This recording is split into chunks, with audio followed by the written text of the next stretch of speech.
তলৰ ল'ৰা ছোৱালীৰ যোৱা জানুৱাৰী মাহৰ 5 তাৰিখে বছৰীয়া পৰীক্ষা অনুষ্ঠিত হৈছিল আৰু সেই পৰীক্ষাত প্ৰায় 15টা কেন্দ্ৰত 16টা কেন্দ্ৰত 1500 ছাত্ৰ ছাত্ৰী অংশগ্ৰহণ কৰিছিল।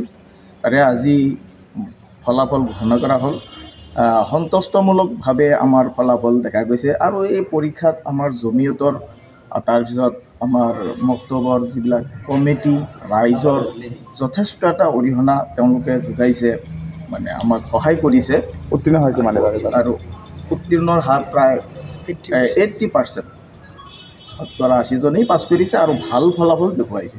আশা কৰোঁ যে আগত আৰু ভাল ফলাফল তেওঁলোকে দেখুৱাব। আমি যেনেকৈ কষ্ট কৰোঁ, মেহনত কৰোঁ, আমাৰ ল'ৰা ছোৱালীবিলাকে ইনশাআল্লাহ এই মক্তবৰ ফালৰ পৰা আমাৰ ইছলামিক হিচাপে তেওঁলোকে ভালে এটা দিনা শিকা পাব।